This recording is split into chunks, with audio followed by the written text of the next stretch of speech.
See, my wife's got hair from me there super late too. But not overly warm stuff where I'm very super.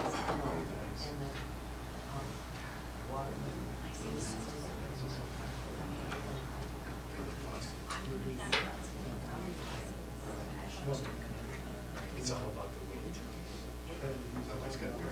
She out there now, so with this have a hard time finding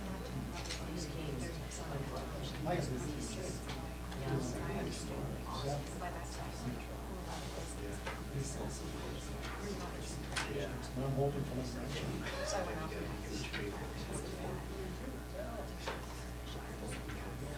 don't even want to be. I don't want to be.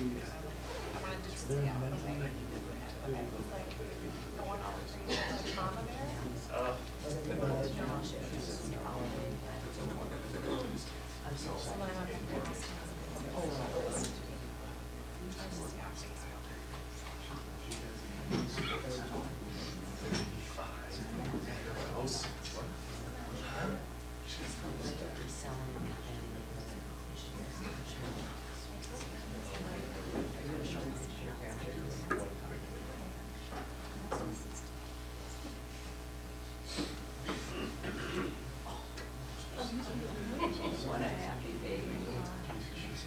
What's her name?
Good morning. I'm Bruce Gordon with the Minnesota Department of Public Safety, Bureau of Criminal Apprehension. Thank you for joining us here today and those online watching across the state of Minnesota. We're going to provide an update on the officer-involved shooting incident that occurred last night here in Waseca. You'll hear from Bureau of Criminal Apprehension Superintendent Drew Evans. You'll also hear from Waseca Police Department Chief Penny Vogt, that is spelled V-O-U-G-H-T. Please remember that the BCA is in the very early stages of its investigation, and as a result, the information that we can provide at this time is limited. We'll start with Superintendent Evans. Well, good morning. My name is Drew Evans. I am the superintendent at the Minnesota Bureau of Criminal Apprehension.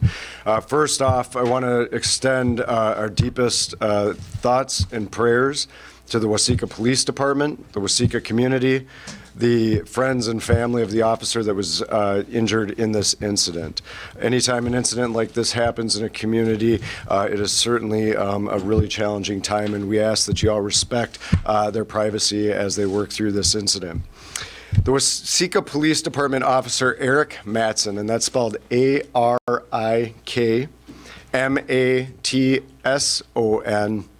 was shot and gravely injured last night during an officer-involved shooting incident here in Waseca.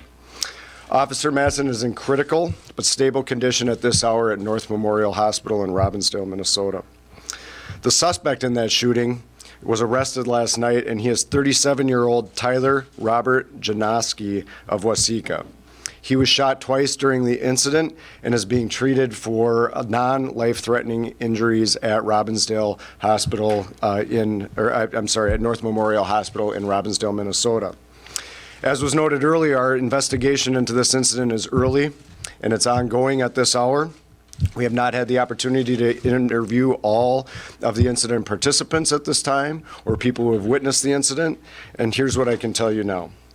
On Monday night, shortly before 8 p.m., Waseca police officers responded to a call of a suspicious person in the backyard of the 900 block of 4th Avenue Southeast here in Waseca with a flashlight. 4 Waseca police officers responded to that area, including Officer Mattson. When officers arrived, they located the individual, now identified as Tyler Janoski, at a neighboring property in the 900 block of 3rd Avenue Southeast in Waseca. At one point during the encounter with him, Officer Mattson was shot. Officers then shot Mr. Janoski. Officers attended to both parties at the scene. Officer Mattson was then transported by air ambulance to North Memorial Hospital in Robbinsdale, and Mr. Janoski was also transported by air ambulance to North Memorial Hospital in Robbinsdale. Both remain hospitalized at this time. Waseca police officers do not wear body cameras.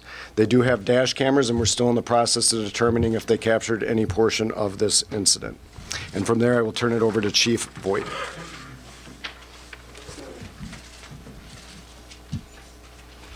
Morning.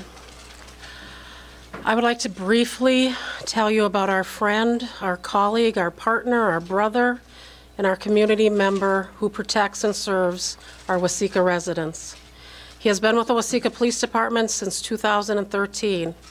He is assigned to our patrol unit and is also a member of our South Central Drug Investigative Unit SWAT team and is our much beloved Waseca PD DARE officer.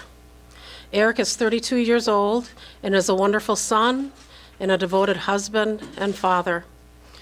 Our department members ask that our supportive Waseca community and our law enforcement family across the state of Minnesota to please continue to keep Eric and his family in your thoughts.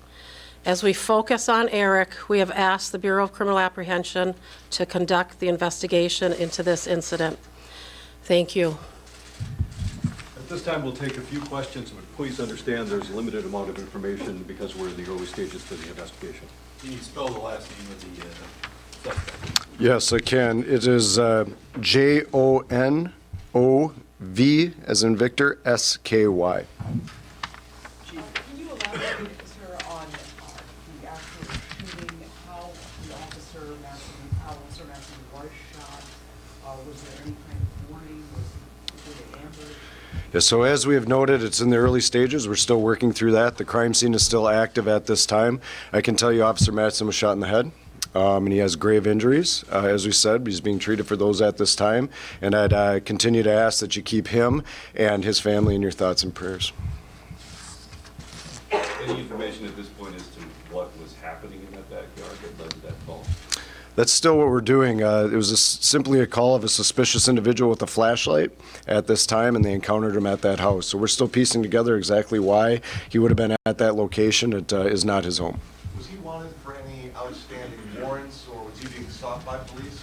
He was. He had an active warrant for drug-related charges. They did not know they were encountering him when they responded to the scene, and we're still piecing that together, but he did have an active warrant. Did the three other officers on the scene witness the shooting of Officer Mattson? So again, we'll speak with them. We still haven't had the opportunity to speak to the officers at this time. What I can tell you is they were present at the scene, and we'll piece together what they saw and did not see in their interviews. And how quickly did this happen from the time that they arrived and encountered him until the shots were fired? Again, that's part of the preliminary investigation. They were not there for a protracted period of time, but the exact timing will determine through the investigation. Did you say not there for a protracted time? They were not there for a protracted period of time. And what weapon did he fire? Did he have a handgun, a rifle, shotgun? That's part of the ongoing investigation. We hope to release more information here in the coming days as to the specifics of the types of weapons that were used. Did you say how many shots were fired? Multiple shots were fired. That's what I can tell you. We're still working through the crime scene to determine how many. We know he was airlifted to North Memorial in a helicopter. What can you share, Chief, maybe about those moments after the initial shot was fired and the responding officers? What can I share? I was called at home by our captain and responded to the scene. We made arrangements to notify Eric's family, his immediate family, and get them to the hospital as well, and notify the BCA. Sure, what about those Has moments, anybody- the officer? I'm sorry. The moments, the other officers who were with Mr. Mattson, what can you share about those moments, after shots were fired? I really can't share anything right now.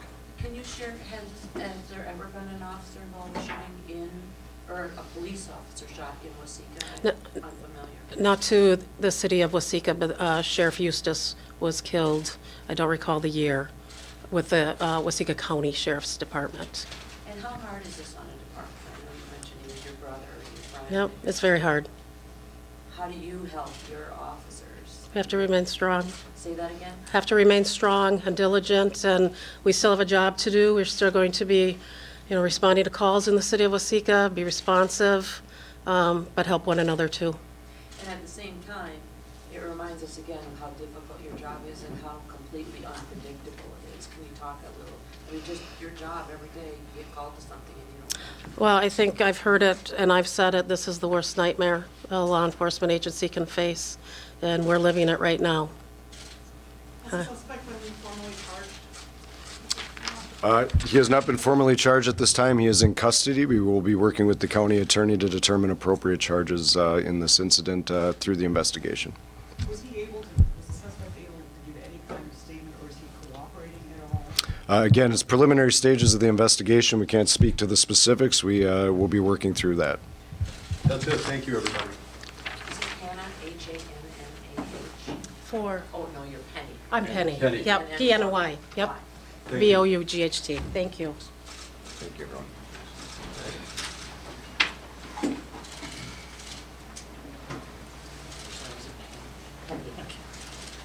I don't know why I thought you were